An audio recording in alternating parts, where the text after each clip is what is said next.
I never thought a simple weekend getaway could unravel my entire world. My name is Kelly, and I've spent 12 years building a life with Mark, a man who's been my rock through every storm.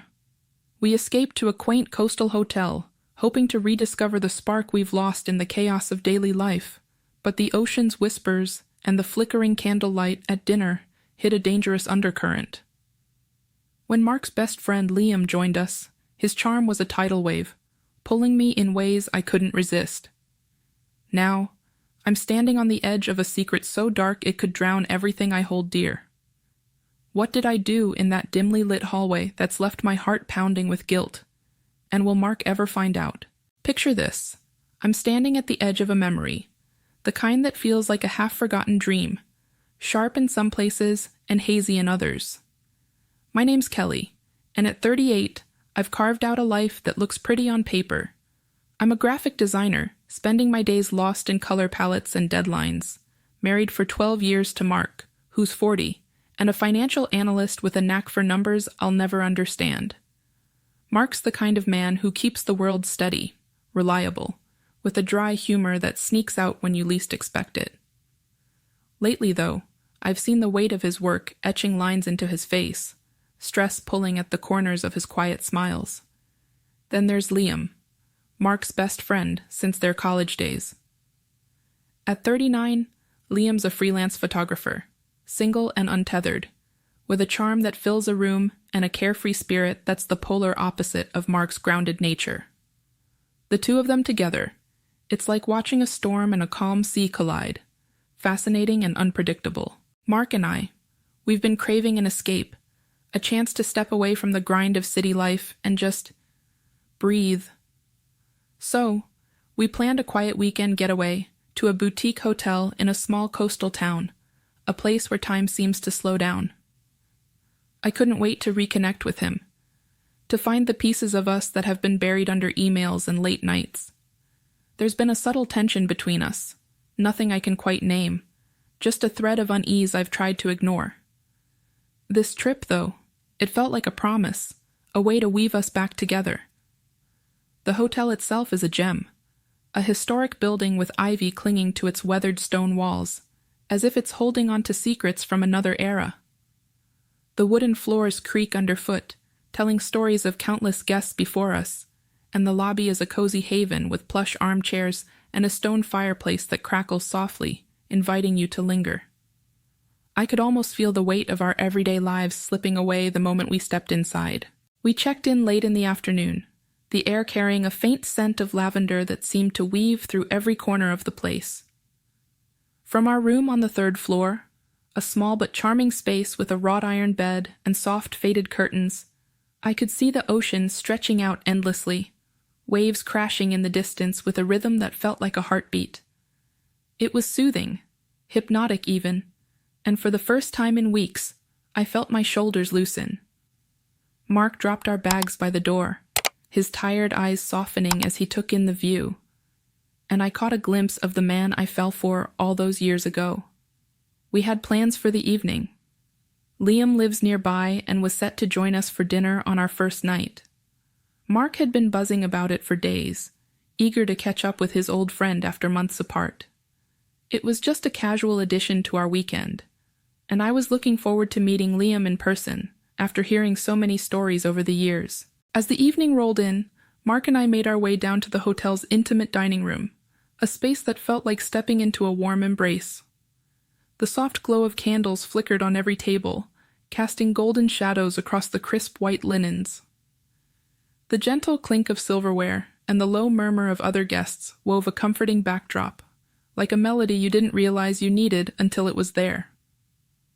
I settled into my chair, smoothing out the fabric of my dress, feeling a little thrill at being in such an elegant setting after so long in the chaos of everyday life. Mark sat across from me, his face catching the candlelight, and for a moment, I saw a spark of excitement in his eyes, a reminder of why we needed this escape. We were just starting to peruse the menu when Liam arrived, a few minutes late, his presence like a gust of fresh air. His hair was slightly tousled, carrying the salty hint of the sea breeze, and he wore a casual blazer over a white shirt, unbuttoned just enough to look effortlessly put together. He greeted Mark with a hearty handshake, their laughter echoing with shared history, and then turned to me, pulling me into a friendly hug. It lingered a heartbeat longer than I expected, his warmth pressing against me in a way that made my breath catch for just a second. I brushed it off as nothing, chalking it up to his easygoing nature, and we all took our seats. We ordered seafood, a platter of buttery lobster, grilled to perfection, paired with a crisp, tangy salad, and a bottle of chilled white wine that promised to ease the edges of the day. The conversation flowed as smoothly as the wine, with Mark and Liam diving into memories of college pranks, their voices animated as they recounted late-night escapades and ridiculous bets. I laughed along, sipping my drink, but every now and then I'd catch Liam's gaze across the table. His blue eyes were sharp, attentive, locking onto mine in a way that made me suddenly aware of every gesture, every word. I shifted in my seat, a little self-conscious under that intensity, but told myself it was just the wine playing tricks on my mind. The food was a revelation. The lobster melted on my tongue, rich and decadent, with a hint of garlic that lingered just right. The salad cut through it with a burst of freshness, every bite a balance of flavors that made me close my eyes for a moment to savor it. As the wine bottle emptied, our laughter grew louder, the room around us fading into a pleasant blur. But about halfway through dinner, I noticed Mark rubbing his temples, his face tightening with discomfort. I leaned over, concern creeping into my voice as I asked if he was okay. He admitted, with a grimace, that a migraine was coming on, something he's battled for years.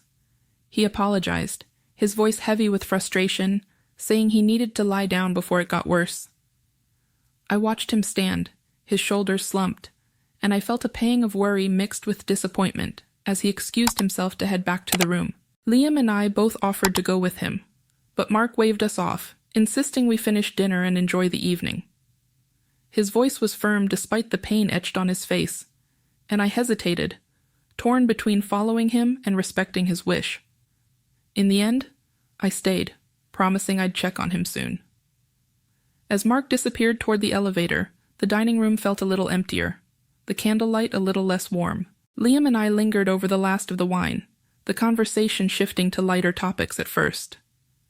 We decided to move to the lobby café for a coffee, a cozy little nook just off the main entrance with small round tables and a soft ambient hum.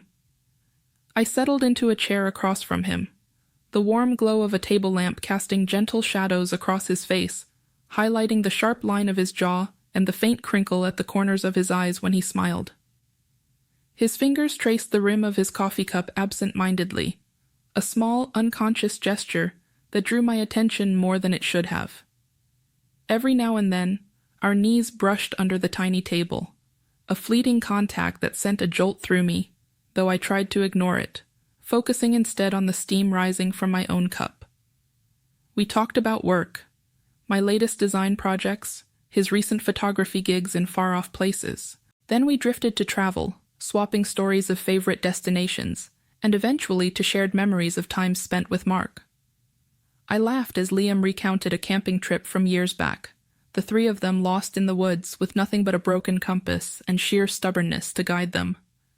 The nostalgia was comforting, a tether to simpler times. As the hours slipped by, the cafe grew quieter, the other patrons trickling out until it was just us, and a lone barista wiping down the counter in the background. The faint clink of glassware the only sound beyond our voices. The conversation took a more personal turn, almost without me noticing at first. Liam leaned in slightly, his tone softer, and asked how Mark and I were really doing. I hesitated, the question catching me off guard, but there was something in his eyes, genuine concern maybe, that made me open up. I admitted to small frustrations, like how distant Mark has felt lately with his long hours at work, how our conversations sometimes feel like they're on autopilot. Liam listened intently, his gaze steady, his voice low and comforting as he nodded, like he understood more than I expected. Then he shared his own struggles, confessing how lonely he's felt since his last relationship ended, how the freedom of his lifestyle sometimes feels like a hollow trade-off. I found myself hanging on his words, feeling the weight of his vulnerability mirror something in me I hadn't named. By now we were sitting closer, our faces barely a foot apart, the small table no longer a barrier but a bridge. His hand rested on the armrest near mine, so close I could feel the warmth radiating from it, though we weren't touching. My heart did a little flip, a flutter of nerves I tried to push down, telling myself it was just the late hour, the lingering effects of the wine from dinner, the intimacy of the empty café. But there was a current between us, unspoken but undeniable, and I caught myself wondering what it would be like if that distance closed. I shook the thought away, focusing on the coffee growing cold in my cup, but the air felt heavier with every passing minute. Around midnight, a wave of guilt washed over me for staying downstairs so long. I glanced at my watch and suggested we check on Mark, my voice a little unsteady as I broke the moment. Liam agreed, his expression unreadable for a second before he nodded. We left the cafe, the barista giving us a tired wave as we headed to the elevator. The ride to the third floor was silent, the hum of the machinery filling the small space as the numbers ticked up. 1, 2, 3. I stared at the panel, acutely aware of Liam standing just behind me, the heat of his presence making the space between us feel charged, almost suffocating. As the elevator dinged and the doors slid open on the third floor, my pulse quickened. The hallway stretched out before us, dimly lit by sconces casting soft amber light on the walls, the silence broken only by the faint sound of our footsteps on the worn carpet. I could feel Liam's presence just a step behind me, and every nerve in my body seemed to be on high alert, hyper-aware of how close we were, how easy it would be to turn around and let the tension that had been building all night take over. But then, as we neared the door to my room, something shifted. Maybe it was the weight of reality crashing back in, or the thought of Mark on the other side, but my chest tightened with a mix of longing and dread. I stopped short, my hand hovering over the door handle, and before I could think better of it, I turned to face Liam. His eyes met mine, intense and unyielding, and in that split second, all the unspoken words between us seemed to ignite. I don't know who moved first, but suddenly his lips were on mine, a rush of heat and urgency that stole the breath from my lungs. It was a moment of pure, reckless abandon, a collision of everything I'd been trying to ignore all night, and for a heartbeat, I let myself fall into it, the world narrowing to the feel of him, the taste of coffee and salt on his tongue.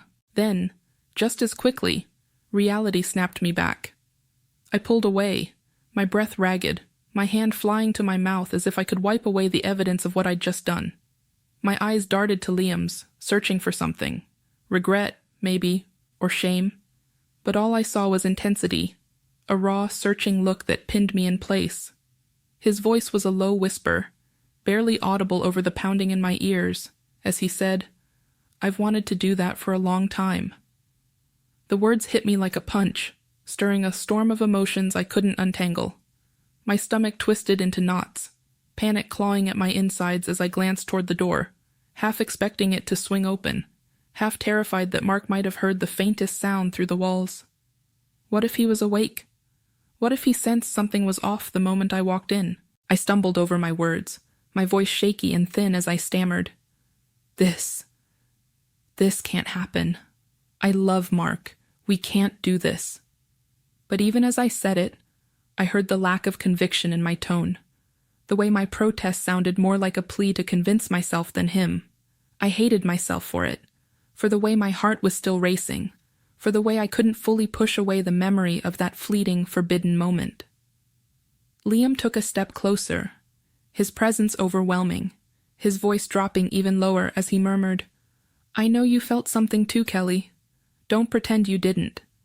His words cut through me, sharp and undeniable, and I was caught in a tug of war between shoving him away and giving in to the heat still lingering on my lips. My heartbeat thundered in my chest, so loud I was sure he could hear it.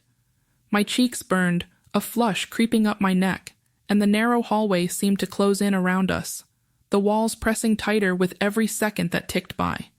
I could still feel the ghost of his touch, the way my skin tingled, where his hand had brushed against my arm in that brief, electric instant. My mind was a chaotic mess, screaming at me to stop, to walk away. But my body betrayed me, rooted to the spot, caught in the pull of something I knew I shouldn't want. I took a shaky step back, shaking my head as if the motion could clear the fog in my brain. No, Liam. We need to stop. This was a mistake. A huge mistake. My voice cracked on the last word, raw with the weight of my guilt. He nodded slowly, his jaw tightening, but there was a flicker in his expression. Something I couldn't quite read. Was it disappointment? Defiance. I stand there in the hallway for a moment longer, my breath uneven, my mind a storm of conflicting emotions after that forbidden moment with Liam. My fingers tremble as I finally grip the door handle, turning it with a quiet resolve.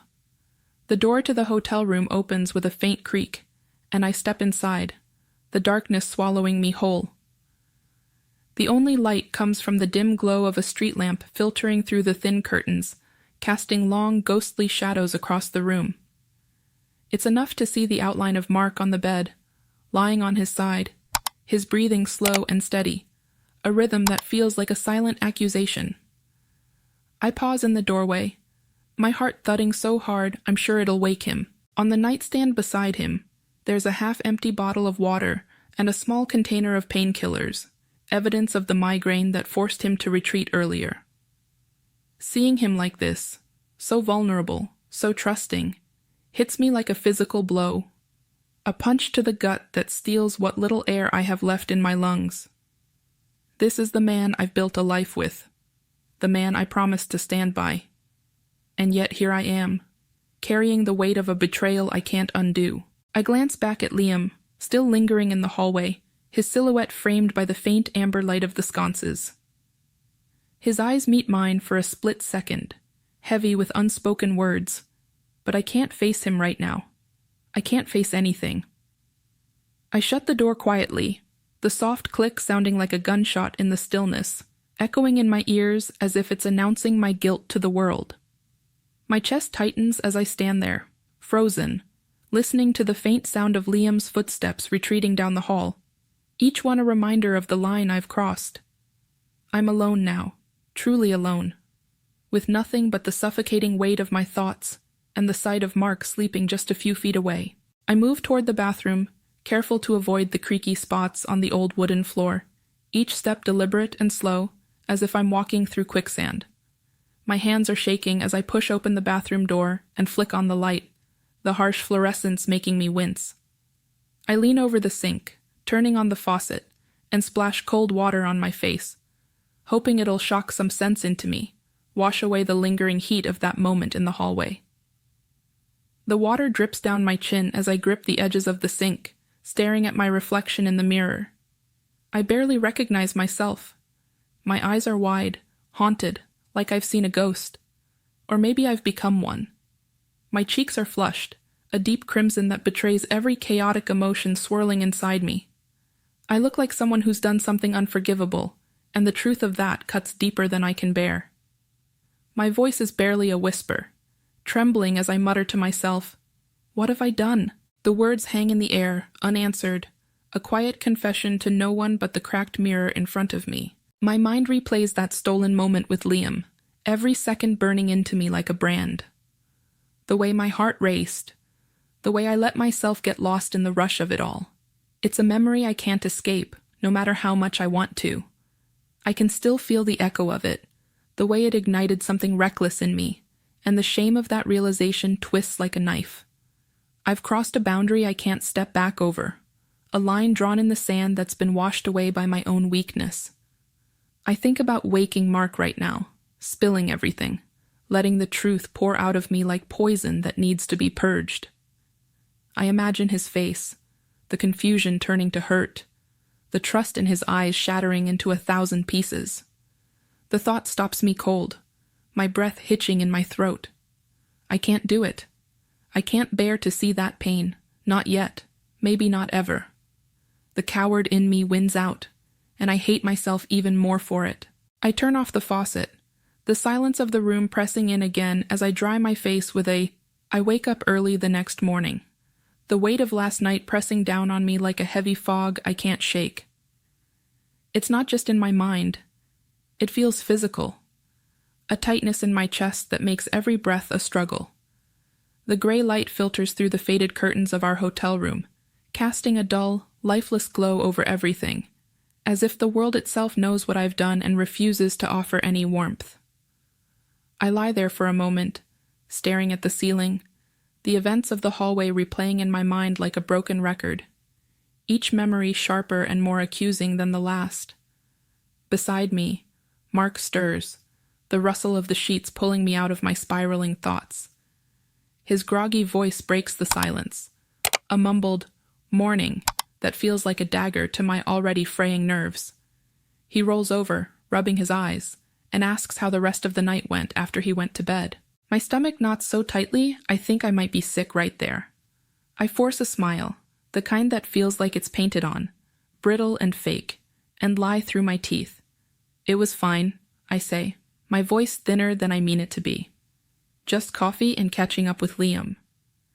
The words taste bitter, each one a betrayal stacked on top of the one I can't speak aloud. I watch Mark's face, searching for any flicker of suspicion, any sign that he senses the storm raging inside me. But there's nothing, just the lingering haze of sleep and the discomfort of last night's migraine still etched into his furrowed brow.